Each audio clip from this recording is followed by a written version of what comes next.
F-35에 도전하는 NGF, TF-X는 날 수 있을까? 유럽 3국과 터키의 새로운 스텔스 전투기 발표 기술과 정치적 문제가 발목 잡을 수도. 지난 23일 폐막한 제53회 파리 에어쇼에서 향후 미래 항공산업을 결정지을 여러 중요한 소식들이 날아 들어왔다. 세계 각국의 항공 우주 산업은 하늘의 우버를 노리는 신형 개인 이동 수단, 친환경 전기 추진 항공기, 민간용 무인 드론과 같은 수많은 차세대 이동 수단이 선보이는 한편, 세계 최고의 민간 항공기 제작사인 보잉은 737맥스 추락사고로 위축되고 반대로 유럽의 항공기 제작사인 에어버스가 약진하는 거대한 시장 변화를 확인할 수 있는 행사이기도 했다.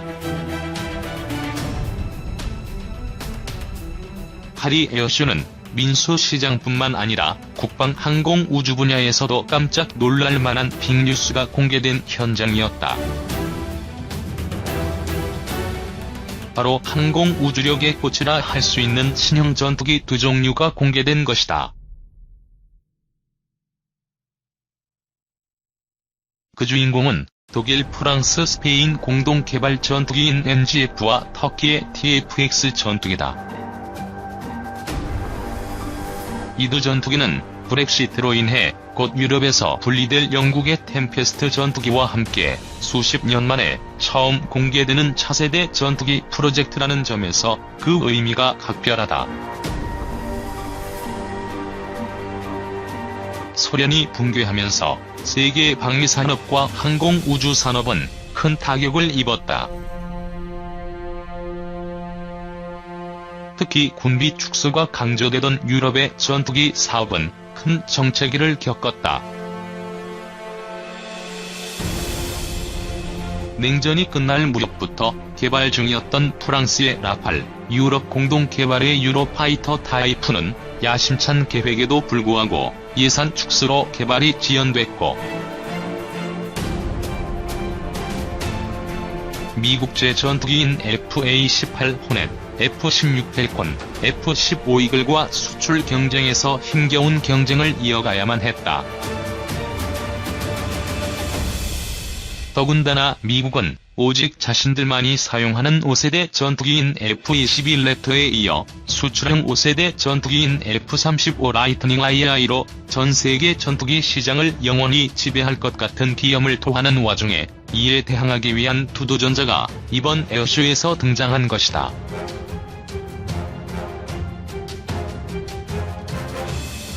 먼저 살펴볼 전투기는 터키 TAI의 TF-X. 2010년 처음 개발 계획이 알려진 TF-X는 한때 우리나라와도 공동 개발 논의가 있었으나 사업 배분과 절충 교역 등의 조건 때문에 결국 독자 개발을 시작했다.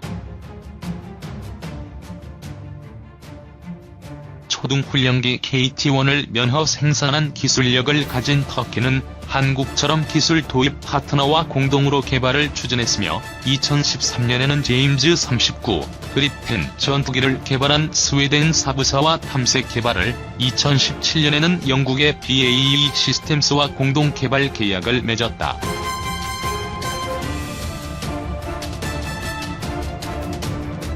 터키는 TF-X의 실물 크기 모형을 이번 파리 에어쇼에서 처음 공개한 다음 터키 건국 100주년인 2023년에 첫 비행을 할 것이라고 발표했다. 이런 개발 속도는 중국을 제외하면 유례 없이 빠른 초스피드라고 할 수 있다. 비교 대상인 대한민국의 KF-X의 경우 2002년에 처음 개발 타당성에 대한 제안이 공개됐다. 2009년 탐색 개발, 2015년 기본 설계에 들어가 2021년에 CJ1호기가 완성될 예정인데, 대략적으로 비교해봐도 터키는 한국보다 곱절의 속도로 개발을 추진 중인 셈이다. 놀라운 것은 속도뿐만이 아니다. TF-X의 크기와 규모는 여러모로 KF-X를 뛰어넘는 수준이다. KF-X의 전장이 16m, 중량이 약 56,000파운드의 규모임에 비해 TF-X는 길이 19m에 6만 파운드 이상의 중량을 가진 대형 전투기다. 초음속 제트기를 아직 만들어보지도 못한 국가의 첫 전투기 치고는 엄청난 수준이다. 다만 항공전자장비의 경우 전자주사식 레이더, 전자광학식 추정장비 등은 4.5세대 전투기를 목표로 하고 있는 KF-X와 대동소이하고 스텔스 성능도 큰 차이를 가지지 못할 것으로 보인다. 하지만 TF-X의 미래는 결코 밝지만은 않다.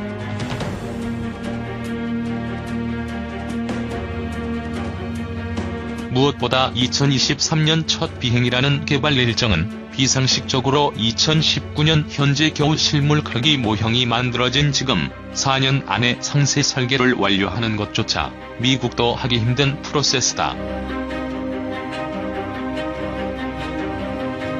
중국의 경우 제220 및 FC-31 전투기 개발에서 이런 속도전을 보여준 적이 있지만 그것도 실제 전투 능력이 없는 비행만 가능한 비행기를 띄우는 수준일 뿐이다.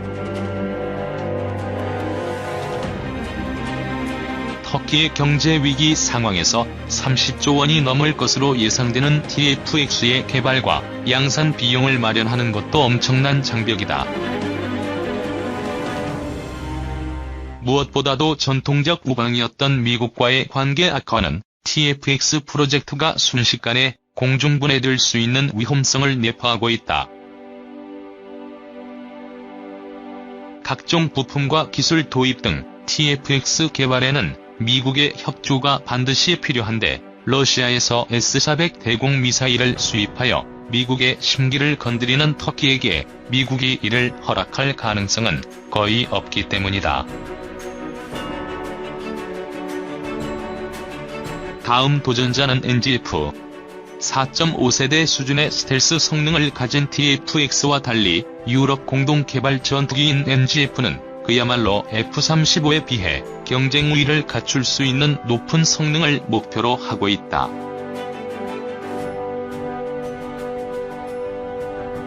이번 파리 에어쇼에서 프랑스, 독일, 스페인 세 나라의 국방장관은 NGF의 개발에 서명했다.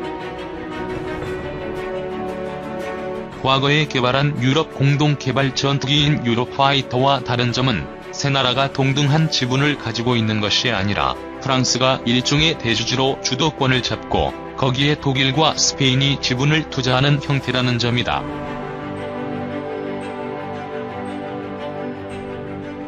과거 유럽 4개국이 공동 개발한 전투기인 유로파이터는 각 개발 국가 간의 주도권이 미묘하게 설정돼 의사결정 문제로 골머리를 썩인 역사가 있다.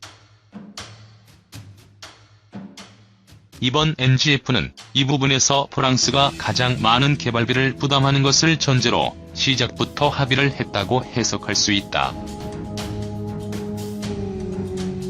NGF에 대해서는 많은 것이 알려지지 않았지만 확실한 것은 매우 뛰어난 스텔스 설계를 채용했다는 점이다. NGF는 한 쌍의 주날개와 한 쌍의 수직 꼬리날개로 이루어져 있는데 KF-X, F-35, F-22와 달리 수평 꼬리날개가 없는 독특한 외형을 가지고 있다. 이런 모습은 과거 F-22와 함께 미국의 차세대 전투기 사업에서 경쟁한 노스롭의 YF-23 전투기와 비슷하다. 우수한 스텔스성을 갖출 수 있어 현존하는 5세대 전투기인 F-22와 F-35를 뛰어넘는 스텔스 성능을 갖출 것으로 예상된다. 기동성 또한 프랑스의 샤프란과 독일의 MTU가 차세대 엔진을 개발 중이다. 기존보다 작은 사이즈에 큰 출력을 낼 수 있어 뛰어난 가속력과 많은 연료 탑재량을 갖출 뿐만 아니라 3차원으로 배기가스의 방향을 조절하는 TVC라는 추진구를 갖춰 빠르게 비행기의 자세와 진행 방향을 바꿀 수 있다. 이에 따른 근접 전투 능력도 현존하는 전투기보다 뛰어날 것으로 보인다.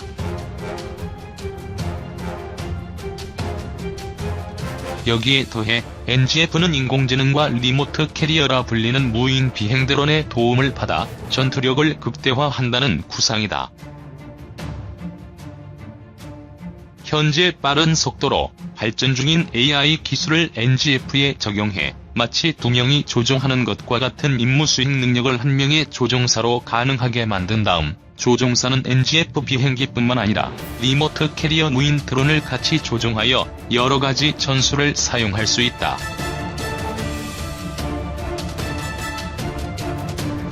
가령 NGF가 숨어있는 동안 무인 드론이 적을 찾아내어 기습 공격을 하거나 무인 드론을 미끼로 사용하여 공중전에서 적이 실수를 유발하는 것들이 그것이다.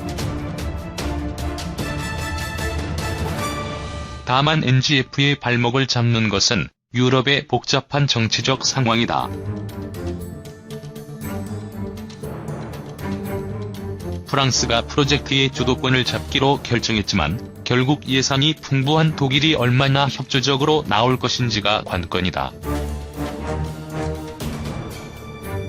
KFX의 예산 18조 원의 몇 배가 넘는 40조에서 50조 원 규모의 초거대 프로젝트이기 때문이다. 정치적 이유로 인권 문제를 가진 국가에 수출을 제한하는 독일 특유의 정치적 행동도 문제이다. 수십조 원을 쏟아부어 개발하는 NGF가 수출에 성공하지 못한다면 비용 상승으로 치명적인 문제를 일으킨 유로파이터의 전철을 그대로 밟는 셈이기 때문이다.